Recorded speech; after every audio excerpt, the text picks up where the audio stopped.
Wel, nos y dda, croeso i'r oedfa, a croeso arbennig i chi os chi'n ymweld gyda ni, gweithio chi teimlo yn gartrefol yn ymplith ni, dwi'n obennydd Duw ar emyrth fe yn harwen i heno. Mae cwyddiadau wedi bod ar y sgrin, mae llai o ddigwyddiadau fel chi'n gwybod yr wythnos yma. Mae'n wythnos hanner tymor i'r ysgolion, felly mae nifer i ffwrdd. A fel ni'n clywed bore yma, mae mini gwersyll yn digwydd yn y Bala. Dechrau bore, wel, prawn fori, lle ni'n cofio am bawb sydd yn mynd yn blant ac arweinwyr a swyddogion. Bydd cwrweddi fan hyn nos Fawrth, a bydd ar gael ar Teams hefyd. Ac yna, dy Gwener fydd ddim clybiau fel sydd arfer bod, achos gwyliau. Ac yna, bore di Sadwn, mae'r merched yn cwrdd i gael brecwast, a bydd y dynion wedyn yr wythnos ar ôl hynny ar y 5 ar 20 yn gwrdd i gael brecwast gyda'i gilydd. Sil nesaf, sdyw e'n mynd, bydd Gwydion a fi yn arwen yn y ddwy oedfa. Jyst nodi hefyd ddoi, jyst rhag ofn bod chi ddim yn gwybod bod hyn yn digwydd. Mae dysgwyr yn cwrdd unwaith y mis yn yr hyb yn Rhybeina, ac mi oedd yna gyfarfod ddoi a nifer yn dod a gwerthfawrogiad mawr i Lynn yn siarad ddoi. Bydd Emyr yn siarad tro nesaf, felly gewn ni adroddiad yn fuan ar y gwaith yna gyda'r dysgwyr. Gwnewch i ni weddio.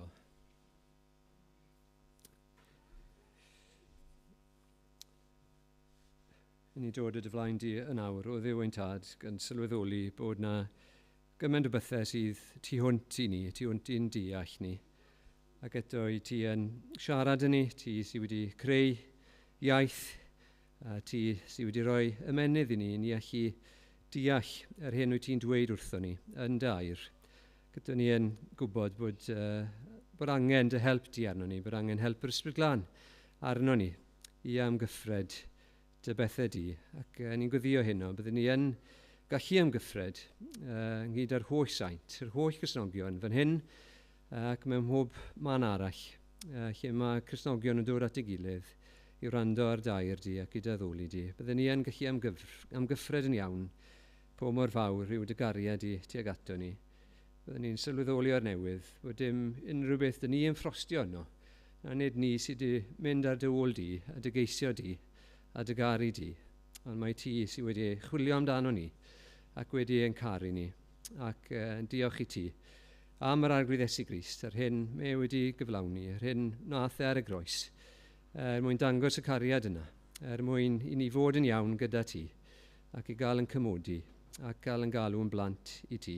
Ni yn gofyn awr felly am dy help di, wrth ni ddarllen dair di, wrth ni weddio, byddwn ni ddim jyst yn gael meddyliau ni grwydro, ond byddwn ni yn gweddio gyda Emyr, ac byddwn ni yn ymwybodol o dy bresenoldeb di, yn ein plith ni, fel bod ni yn mynd o yma yn bobl sydd wedi cael yn newid, sy'n cael ei wneud yn debycach i Iesu Grist. Yn bod ni, fel ni yn clywed bore yma, yn byw yn bywydau, hyd yn oed yn y pethau anodd, y pethau diflas mewn bywyd, byddwn ni yn wneud pob peth gogoniant i ti, i dy wasanaethu di, ac i ddangos dy gariad di yn a thrwy yn bywydau ni hefyd. Bydd gyda ni nawr, a derbyn y clod, yn enw Iesu Grist. Amen. Amen. Diolch Dewi. Wel, heno yma ni'n mynd i feddwl tipyn am gariad Duw tuag ato ni, a mae'n can gyntaf ni yn gosod yr dôn fel petai rhif 51 yn Grymawl 2. Mor fawr yw cariad Duw y Tad, ni ellir byth ei fesur. Fe roddodd ef ei fab yn iawn i achub gwael bechadur. Does neb all ddirnad maint ei boen pan guddiodd Duw y Tad ei wedd. Aeth tywyllwch didew drwy y tir mwyn i'n gael tangnefydd. Nawn ni sefyll i ganu.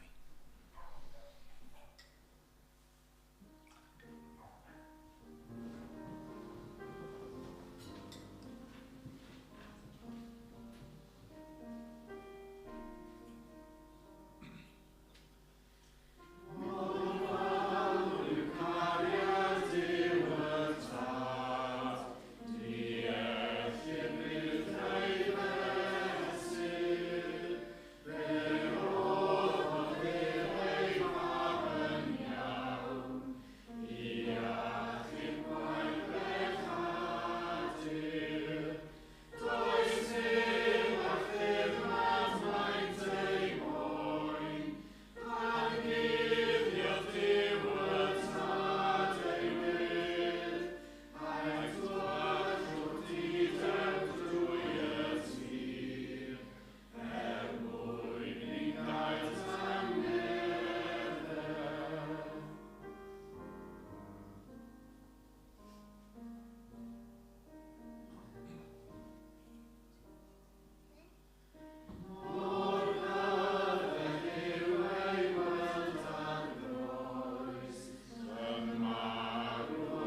mynd i wneud rhywbeth bach yn wahanol heno.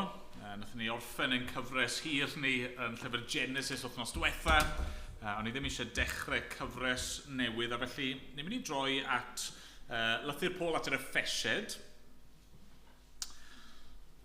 Ac mewn gwirionedd yn mynd i fod yn canolbwyntio ar un adnod. Credu falle bod heno'n llai o bregeth, fel byddwn ni fel arfer yn meddwl amdano fe, ac yn fwy o fyfyrdod estynedig, rhyw fath o extended meditation, meddwl am yr geiriau yma mae Paul yn sgwennu yn Effesied 3:18. Fi'n mynd i darllen y bennod ar ei hyd, ond cyn bod ni'n darllen, gawn ni air byr o weddi. Arglwydd unwaith eto i ni yn dod at ti, gan ddiolch i ti am dy air di. Gan ddiolch dy fod ti yn Dduw sydd yn fyw ac yn rymus. Dy fod ti yn Dduw sydd yn gariad ac yn gyfiawn. Dy fod ti yn Dduw sydd wedi datguddio dy hun i ni mewn mab ym mherson yr arglwydd Iesu Grist. Dy fod ti yn Dduw hefyd sydd wedi siarad gyda ni trwy dy air. Ac arglwydd ni'n dod nawr ato ti yn gofyn am dy ysbryd glân di. Unwaith eto i'n helpu ni. Helpa ni wrth i ni wrando, helpa ni wrth i ni fyfyrio, helpa ni wrth i ni feddwl be mae'r geiriau yma'n golygu a be maen nhw'n dweud wrthon ni amdana ti.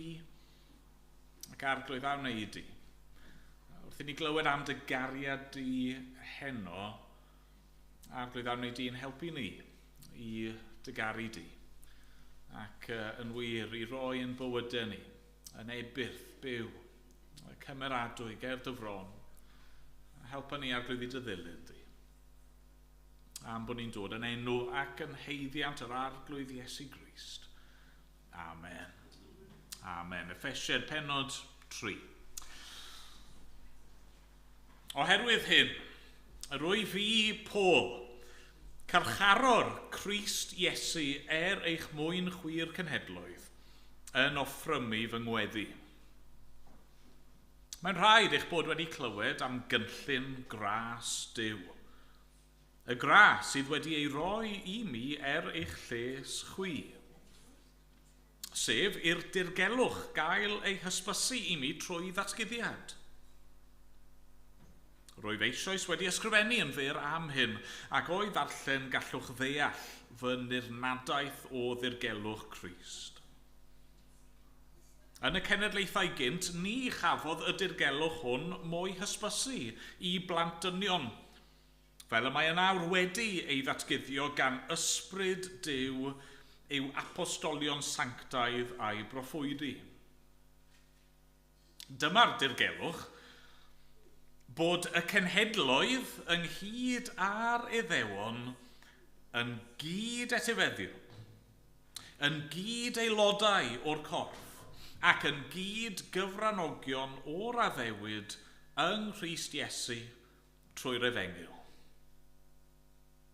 Dyma'r Efengil y deithim i yn weinidog iddi, yn ôl rhodd gras Duw, a roddwyd i mi trwy weithrediad ei allu ef.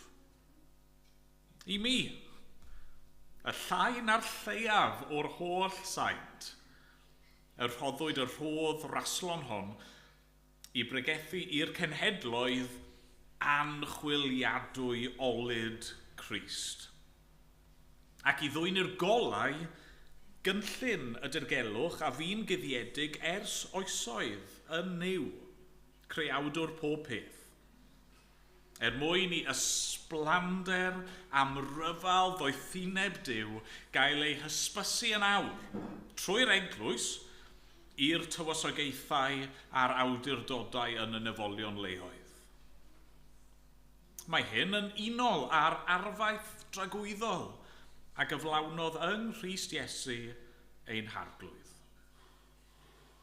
Ynddo ef, a thrwy ffydd ynddo, yr ydym yn cael dod at Dduw yn eon a hyderus. Rwyf yn erfyn felly ar eich beidio a digaloni o achos fy nioddefiadau drosoch. Hwy yn wir yw eich gogoniant chwi. Oherwydd hyn, yr wyf yn plygu fy ngliniau ger bron y tad. Yr hwn y mae pob teulu yn y nefoedd ac ar y ddeiar yn cymryd ei enw oddi wrtho. Ac yn gweddio, ar iddo ganiatau I chwi, yn ôl cyfoeth ei ogoniant, gryfder a nerth mewnol trwy'r ysbryd. Ac ar ei Grist breswylio yn eich calomau drwy ffydd. Boed I chwi, sydd â chariad yn wreiddyn a sylfaen eich bywyd, gael eich galluogi I amgyffred ynghyd â'r holl saint, beth yw lled a hyd ac uchder a dyfnder cariad Crist. A gwybod am y cariad hwnnw, ei fod uwchlaw gwybodaeth. Felly dygir chwi I gyflawnder, hyd at holl gyflawnder Duw. Iddo ef sydd ar gallu ganddo I wneud yn anrheithol well na dim y gallwn ni ei ddeisyfu na'i ddychmygu, trwy'r gallu sydd ar waith yn ni. Iddo ef y bo'r gogoniant yn yr eglwys ac yng Nghrist Iesu o genhedlaeth I genhedlaeth byth bythoedd. Amen. Amen. Fi eisiau ni feddwl heno am rhywbeth sydd yn hollol gyfarwydd. Allai fod yn eitha hyderus mae'n gyfarwydd I bob un yn yr ystafell yma heno. Ond eto, rhywbeth ni'n gallu cymryd yn ganiataol. Mae'n rhywbeth sydd mewn un ystyr yn syml, ac eto ar yr un pryd mor ryfeddol, os o'n ni'n deall yn iawn bydde fe yn ffrwydro ein ymenydd ni. Fi eisiau ni feddwl am gariad Duw. Beth yw maint cariad Duw ato ni? Chi wedi meddwl am hynny? Pa mor fawr yw'r cariad sydd gan Dduw ato chi a fi heno? Yr ateb yw mae cariad Duw mor fawr a fe ei hun. Ni gyd I clywed yr adnod yn dod. Duw cariad yw. Dyma pwy yw dyma yw ei natur dyma yw ei gymeriad mae yn gariad. Mae wedi'n caru ni. A mae'r Duw yma felly sydd yn llond pob lle, y Duw tragwyddol, y Duw holl alluog, y Duw sydd heb ddechrau a heb ddiwedd, mae yn gariad di-ben draw. A'r cariad yna yn cael ei roi a'i rannu gyda ni. Dyna mae Paul yn ceisio ei gyfleu yn Effesiau 3:18. Mae eisiau I ni, Ie'r Effesied, ond ni nawr wrth ddarllen, ynghyd â'r holl saint, mae eisiau I ni wybod beth yw lled a hyd ac uchder a dyfnder cariad Crist. A dyna fi eisiau ar ein cyfer ni heno. A sylwch, dyw hwn ddim yn rhywbeth ni'n gallu gwneud ar ben yn hunan. Na pam I ni digwyddio yn barod am help Duw. Mae Paul yn dweud bod rhaid I ni yn adnod 18 gael ein galluogi I amgyffred hyn. Ac yna mae'n mynd mlaen yn syth I ddweud gwybod am y cariad hwnnw ei fod uwchlaw gwybodaeth. Hynny yw ni'n sôn am bethau mawr fan hyn. Pethau sydd ar un lefel tu hwnt i'n deall ni ac eto mae Duw wedi datguddio nhw ein mwyn ni. Nawr fi eisiau bod yn hollol glir, cyn mynd dim pellach, y prif bwynt mae Paul yn gwneud fan hyn, wrth sôn am lled a hyd ac uchder a dyfnder, y pwynt mae'n trial gwneud yw mae'n fawr. Okay? A mae'n y berygl bod ni'n mynd yn rhy bell. A sa eisiau chi camddeall, nid dyna fi'n gwneud heno, sa'n awgrymu heno wrth ysgrifennu lled cariad Duw bod e'n meddwl am y pethau fi'n mynd i nodi yn arbennig. Ac wrth sôn am hyd y cariad, neu uchder, neu dyfnder y cariad, sa'n credu oedd e'n meddwl falle am pethau sy'n wedi dod i fy meddwl i wrth baratoi. Na pam o'n i'n dweud bod e'n fwy o fyfyrdod. Hynny, wrth i ni feddwl am gariad Duw, beth gallwn ni ddweud am y cariad yna? Pwynt Paul yw, fel y gan plant, Jesus' love is very wonderful.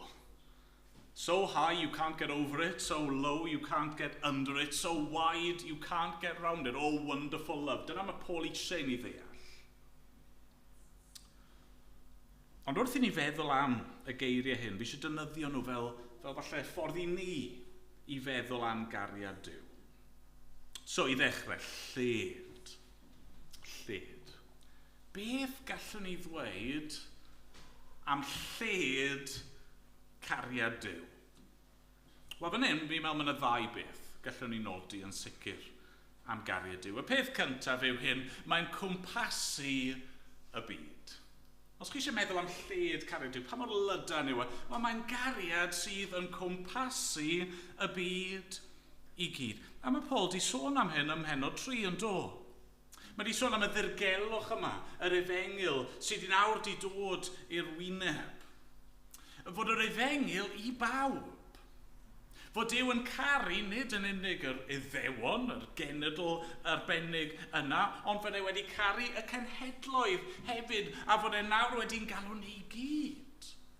Pob un sydd yn barod i gredu, pob un sy'n barod i ddod ato fe, mae e'n derbyn ni ato fe. Chi'n meddwl am eiriau'r arglwydd Iesu, mae'n dweud, dewch ato fi, pwy? Bawb sy'n flinderog ac yn llwythog, a mi arof o'r ffwysfa i chi. Pawb, dyna mae'r arglwydd Iesu'n gweud, dim os pwy i chi, mae breichiau yr arglwydd Iesu Grist yn lled agored. A dyma yw'r newyddion da sydd ni, mae yna groeso i chi. Ni'n darllen ar ddiwedd y Beibl, lle bod y datguddiad, gweledigaeth o'r nefoedd a'r ddeiar newydd, a pwy sydd yno? Pobl o bob llwyth ac iaith a chenedl. Chi erioed i gweld rhyw gynnig, rhyw offer yn cael ei wneud, ac mae diddordeb dych chi yn y cynnig, a felly chi'n ymchwilio ddo fe ac yn gwneud cais, ac yna chi'n cael eich gwrthod yn y diwedd, hynny yw, chi ddim yn eligible am ryw reswm. Chi ddim yn addas. Chi ddim yn cwrdd â'r criteria. Nid fel yna gyda'r arglwydd.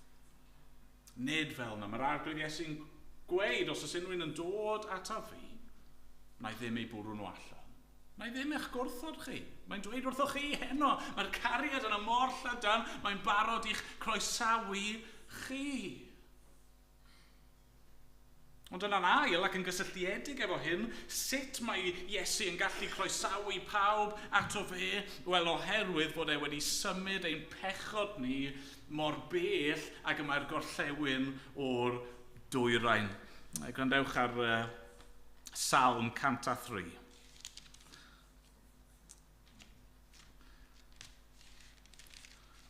Salm 103 ac adnodau 11 a 12.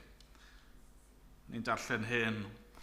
Oherwydd fel mae'r nefoedd uwch ben y ddeiar, a mae ei gariad ef dros y rhai sy'n ei ofni, cyn belled ac yma'r dwyrain o'r gorllewin, y pellaodd ein pechodau oddi wrthym. Yna'r gwir heno. Beth yw lled cariad Duw, a mae e wedi symud ein drygioni ni. Mae wedi symud ein pechod ni mor bell oddi wrtho ni ac y gallwn ni fyth ddychmygu. I chi'n dod yma heno a falle bod chi'n cwestiynu, ydy Duw yn gallu derbyn rhywun fel fi? Ydy Duw yn gallu caru rhywun fel fi? Chi'n edrych tu fewn ar eich calon chi, chi'n meddwl am eich gorffennol chi, a chi'n gweld y mes sydd yna, y camgymeriadau sydd yna. Chi'n teimlo'n euog ac yn frwnt, chi'n teimlo cywilydd, a chi'n meddwl bod y Duw ddim yn gallu caru fi, ond yna na. Na dyma lled ei gariad, Mae wedi symud eich pechod chi reit i ffwrdd. Ac mae'n eich croesawu chi ato fe ei hun. Wel, ni'n mynd i ganu cyn symud ymlaen. Canu rhif 20 yng Ngrymal 2.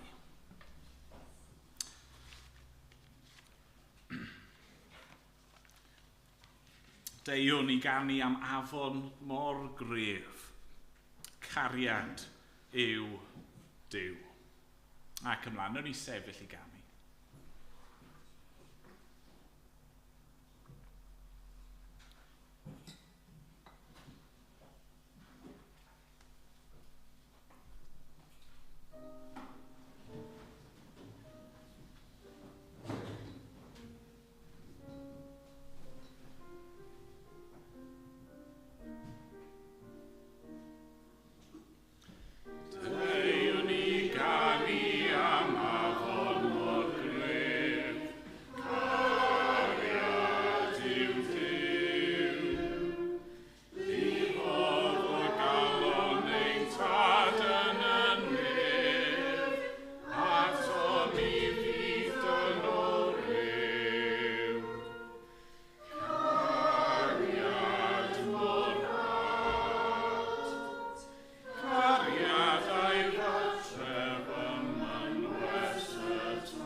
Ni wedi meddwl am lled cariad Duw. Beth gallwn ni ddweud am hyd cariad Duw? Beth yw hyd cariad Crist ato ni? Wel, mae o dragwyddoldeb i dragwyddoldeb. Dyna hyd cariad Duw. Mae Paul eto yn sôn yn Effesiaid pennod 3 yn dod am gynllun Duw. Y cynllun yma sydd ar waith mewn hanes, cynllun sydd yn amlygu ei hun yn ein hamser ni. Cynllun sydd wedi bod yn guddiedig, adnod 9, ers oesoedd yn Nuw. Ac yna ar adnod 11, mae'n dweud mae hyn yn unol ar arfaith dragwyddol. Hynny yw, mae cynllun Duw yw'n hachub ni, a'i gariad e ar ein cyfer ni yn gariad tragwyddol. Mae ei gariad e heno ato chi ac ato fi yn ddi-drai ac yn ddi-derfyn. Mae hynny'n rhoi cysur i ni yn dydi. Does na ddim pwynt mewn amser lle fydd cariad Duw ato ni yn dod i ben. Sut allai weid hynny'n sicr? Wel, achos doedd na ddim pwynt mewn amser lle nath ei gariad e ddechrau tuag ato ni. Mae e yn gariad tragwyddol. Dyma pwy yw e. Mae wedi'n dewis ni yng Nghrist cyn seilio'r byd, cyn creu, cyn bod yna y fath beth ag amser neu gofod neu mater yn bodoli. Mae e wedi'n dewis ni a gosod ei gariad arno ni. Cwestiwn rhyfedd i chi. Pa batteries chi'n prynu yn eich tŷ chi? Chi'n posh, chi'n prynu Energizer? Maen nhw'n ddrud yn dyn nhw.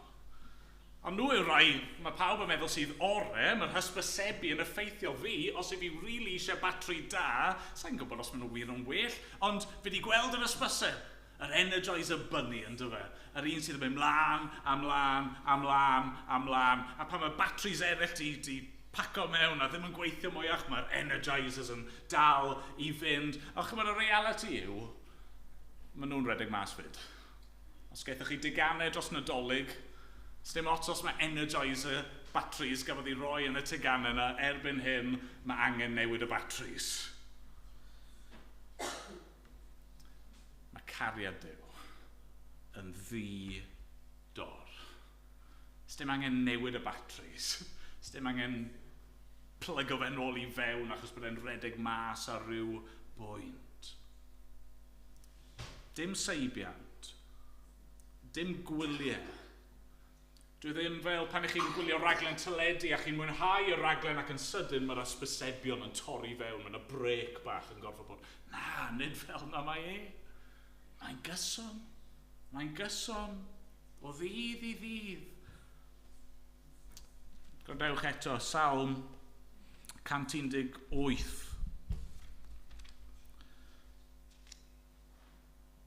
Dechrau'r salm. Diolchwch i'r arglwydd, oherwydd da yw ac y mae ei gariad hyd byth. Dyweded Israel yn awr y mae ei gariad hyd byth. Dyweded ti Aaron yn awr y mae ei gariad hyd byth. Dyweded y rhai sy'n ofni'r arglwydd y mae ei gariad hyd byth. Eisiau chi heno i adael i eiriau Duw i olchi drosto chi, os allai roi e fel na. Tôn ar ôl tôn yn cysuro ni. Falle bod chi yn teimlo bod Duw yn ymddangos yn bell. A mae hynny'n gallu bod yn brofiad mor anodd, yn gallu bod mor boenus. Fi'n derbyn hynny, ond mae ei gariad hyd byth. Falle bod chi wedi crwydro am amser hir, ac chi ddim yn siŵr os yna ffordd yn ôl at Dduw ar ôl yr pellter a'r amser i chi wedi bod oddi wrth o. Na, mae ei gariad hyd byth. Dychwelwch ato fe. Dyfa barhewch i'w geisio fe. Ond ni'n mynd i ganu eto dyn gilydd. Ni'n mynd i ganu eto o Rymal 2, rhif 36 y tro yma.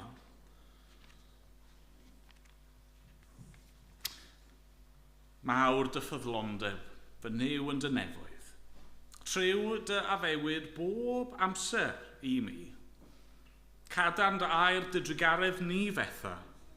Ddoi heddiw yr un a thragwyddol o'i ti. Mawr dy ffyddlondeb di newydd bendithion bob bore a ddaw. Ac yma, nhw'n i sefyll i ganu mawl.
O'n i'n dod nesaf at uchder cariad Duw. Be gallwn ni ddweud am uchder ei gariad? Wel, os yw cariad Duw yn rhan annatod ohono fe ei hun, yna mae cariad Duw fel Duw ei hun goruwch pawb a thros pob peth. Eto mae Paul wedi cyffwrdd ar hyn yn Effesied pennod 3 yn do. Mae'n dweud yn adnod 10 bod am ryfel ddoethineb Duw yn cael ei ysbysu yn awr trwy'r eglwys i'r tywysogaethau a'r awdurdodau yn ynefolion leoedd. Hynny yw, mae cariad Duw at ei bobl a'i gynllunau i achub yn cael ei ddangos ym mhob man drwy'r greadigaeth hyd yn oed yn ynefolion leoedd. Neu gwrandewch eto ar Salm 108 yn rhoi esiampl i ni.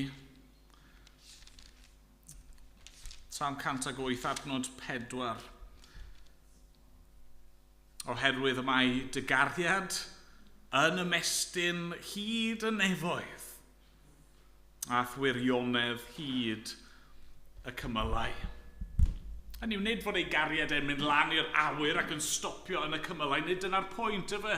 Na, y pwynt yw fod e drosto ni, yn ein gorchuddio ni, yn ein gwarchod ni. Mae ei gariad e'n uwch na'r cymylau, yn uwch na'r mynyddoedd, yn uwch na'r lleiad, na'r haul. Mae e dros bopeth. Un o'n nghas bethau, os i fi mynd ar wyliau i rywle poeth, yw mosquitoes. Ydyn nhw'n hoffi chi? Maen nhw'n hoffi fi. Sa'n hoffi nhw, a maen nhw'n efo blas ar ynghyfer i. Ac weithiau, os chi'n mynd i rai gwledydd, mae hynny ddim jyst yn beth poenus, mae'n beth peryglus yn ydy. Os chi'n cael eich cnoi mewn rai ardaloedd, mae'r cnwad yna yn gallu eich gwneud chi'n sal, neu hyd yn oed yn gallu eich lladd chi. A felly mae yna adegau fi wedi bod mewn rai mannau lle maen nhw'n rhoi rwyd i chi. Mosquito net. A pwynt yr rwyd yma yw bod chi'n rhoi e dros lle i chi'n cysgu. Mae'n hongian uwch eich pen ac yn eich gorchuddio chi. A mae'r mesh yna, mae'n caniatáu chydig bach o awyr ffres i ddod i fewn, ond mae'n rwystro'r mosquitoes rhag dod i fewn. A mae'n gret, ond mae'n bwysig. Ond chi'n gorfod dynyddio fe'n iawn ydych chi. Hynny yw, bydde fe ddim yn gwneud lot o les i chi i fod o dan yr rwyd yma, ond wedyn bod eich braich chi fel petai'n hongian allan o'r gwaelod, neu rhyw goes draw fan hyn. Pam? Achos chi mewn perygl. Mae'r mosquitoes yn mynd i ddod a cnoi chi. Mae angen eich gorchuddio chi i gyd. Mae'r Beibl yn dweud bod cariad Duw yn ein gorchuddio ni.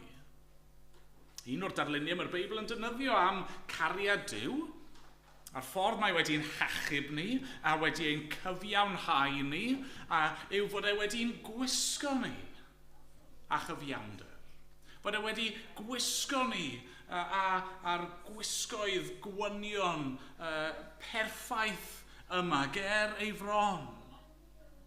Mae ei gariad e drosto ni, dros eich bywyd chi, dros eich sefyllfa chi. Beth bynnag i chi'n wynebu, beth bynnag chi'n mynd trwyddo fe ar hyn o bryd, mae popeth yn digwydd o dan ei law, o dan ei lygaid, o dan ei ofal, a o dan gorchydd ei gariad e. Mae eisiau ni ymddiried yn hyn. Mae eisiau ni osod ein gobeith ni yn hyn. Mae eisiau ni gymryd cysur yn hyn. Chi'n methu weld e? Ond mae ei gariad e dros ei bobl. Wel, ganon ni eto cyn mynd ymlaen. Ni'n mynd i ganu yn awr o'r Llyfr y Mynydd. Rwy 2-3 yn y Llyfr y Mynydd.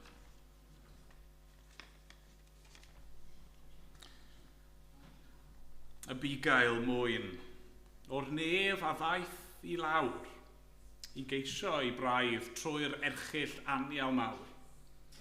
Ei fywyd roes yn abeth yn ei lle, a'i crwydrad hwy ddialwyd arno fe. Nawn ni sefyll i gael.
O'n i wedi meddwl am yr lled, yr hyd, yr uchder. I orffen, be gallwn ni ddweud am ddyfnder cariad Crist? Os dim eisiau rhoi rhyw lawer o feddwl mewn i'r peth, os hynny yw, mae mor amlwg yn dydy. Falle'r peth amlyca ddaw i'r meddwl yw y ffaith fod Crist yn ei gariad wedi ymwadu ag ef ei hun. Fod wedi gadael uchder y nefoedd a wedi dod yn un ohono ni. Wedi ymostwng, wedi dod i'r byd ar ffurf gwas ac yn wir ddim wedi stopio fyna, ond wedi ymostwng ymhellach a mynd i'r groes. Ac yna, ar ôl iddo fe gael ei ladd ar y groes, mae'n mynd yn ddyfnach eto ac yn cael ei gladdu mewn bedd. Dyma ddyfnder cariad Crist. Pan mae cwpl yn priodi, maen nhw'n gwneud addewidion i'w gilydd yn dyn nhw. Addewidion i garu ei gilydd da a drwg, yn iach ac yn glaf, yn gyfoethog ac yn dlawd. Ac mae'n un ystyr mae'n rwydd i garu pan mae pethau'n mynd yn dda a pan mae pawb yn iach, ac os ydych chi ddigon o arian ar pethau chi eisiau, y prawf yw pan mae pethau yn isel ac yn anghennus yn dyfe mewn priodas. Chi'n mynd i dal i garu pan mae'r person yna yn sal. Chi dal yn mynd i garu pan mae pethau'n mynd o'i le. Ond dyma'r math o gariad ni wedi phrofi yn yr arglwydd Iesu Grist. A dyna mae Paul wedi bod yn sôn amdano fe trwy'r llythyr a hyd yn oed fan hyn yn Mhenod 3. Mae'n sôn eto ac eto am yr efengil, y newyddion da. Ond beth yw yr efengil? Fel bod Crist, Iesu, y Meseia wedi dod. Duw wedi dod yn ddyn, a hynny mwyn dioddau a marw mwyn achub ei bobl. Sut nath cariad llydan, tragwyddol, goruchel, Duw ddangos ei hun i ni? Wel, yn y groes. Wrth i'r arglwydd Iesu roi ei fywyd drosto ni. Gweithaf ein pechod ni, mor ddwfn yw ein pechod ni, fe nath e ymostwng ei hunan, ac ar y groes fe nath e suddo i'r dyfnderoedd. Mae'n iawn i ddweud ar y groes nath yr arglwydd Iesu brofi uffern, ac yna ar ôl iddo fe ddioddau, mae'n cael ei roi mewn bedd. Ar y groes dyma fe'n cymryd ein cosb ni, yn talu ein dyled ni, yn rhoi'r cwbl. Does yna ddim cariad dyfnach na hyn, os e? Mae wedi uniaethu ei hun gyda ni yn ein hangen. Mae wedi dod i lawr ato ni. Gwrandewch eto ar eiriau o Salm 139 y tro yma. Yn Salm 139, ni'n darllen y geiriau hyn. I ble yr af oddi wrth dy ysbryd? I ble y ffoaf wrth bresenoldeb? Os dringaf i'r nefoedd yr wyt yno? Os cyweiriaf weli yn Sheol, yn y bedd, yr wyt yno hefyd? Os cymeraf a denydd o wawr a thrigo ymhellafoedd y môr, yno hefyd fe fydd dy law yn fy arwain a fy heilaw yn fy nghynnal. Os dywedaf yn sicr bydd y tywyllwch yn fy nghuddio a'r nos yn cael amdanaf, eto nid yw tywyllwch yn dywyllwch i ti. Mae'r nos yn goleuo fel dydd, a'r un yw tywyllwch a goleuni. Mae cariad Duw yn mynd lawr i'r dyfnderoedd. Falle bod chi heno yn teimlo bod chi yn y dyfnder. Falle bod chi yn teimlo bod chi wedi suddo ac yn methu gweld ffordd allan, ond chi'n gweld y pwynt fan hyn yw gallwch chi ddim mynd yn rhy isel i Dduw. Gallwch chi ddim mynd tu hwnt i'w gyrraedd Ac dro ar ôl tro yn y salmen ni'n clywed y geiriau galwais ar yr arglwydd. Ia o'r dymderoedd, ac mae'n ateb ac yn achub ei bobl. Boed i chwi sydd â chariad yn reiddyn a sylfaen eich bywyd, gael eich galluogi i amgyffred ynghyd â'r holl saint. Beth yw lled a hyd ac uchder a dyfnder cariad Crist? A gwybod am y cariad hwnnw, ei fod i'w chlaw gwybodaeth. Felly dygir chwi i gyflawnder, hyd at holl gyflawnder Duw. Gawn ni weddio. O arglwydd, ni'n diolch am y pethau ni wedi gallu myfyrio arnyn nhw heno i dy gariad i. Diolch fod y Beibl i gyd yn gofnod o dy gariad. Beth yw'r Beibl mewn ffordd yw llythyr serch gennych ti i ni. Ac arglwydd, ni'n diolch am y pethau ni wedi gallu cyffwrdd arnyn nhw. Am dy gariad i, a ni'n gwybod i ni prynd i crafu'r wyneb, mae yna gymaint mwy. Mae dy gariad i yn lletach ac yn hirach ac yn uwch ac yn ddyfnach nag i ni yn gallu ei ddeall. Ond arglwydd i ni eisiau dyfoli di yn awr. Ni'n gweddio bydd yr pethau yma nawr yn gysur i ni, yn anogaeth i ni, Os oes rhywun yma sydd ddim eto wedi profi'r cariad yma, a sydd yn bell oddi wrth y ti arglwydd, a wneud i achub yn awr. O da, diolch i ti. I derbyn i'r mawl a'n diolch nawr. Am bod ni'n dod yn enw ac yn heiddiant yr arglwydd Iesu Grist, yr anwylyd. Amen. Amen. Ganwn ni unwaith eto wrth i ni orffen. Rhif 238 yn y llyfr ymyne. 238. Ni ganwn am gariad, creawdwr yn ddi. Enynodd cyn oesoedd o fewn iddo'i hun. Ni chwilia cerywiaid seraffiaid na saint, ehangder na dymder na cychder ei faint. Ac ymlaen, o'n i sefyll i gan i mawl dyn gilydd.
I ras ein harglwydd Iesu Grist, a chariad Duw, a chymdeithas yr ysbryd glân fod gyda pob un ohono ni o'r awr hon ac hyd byth. Amen.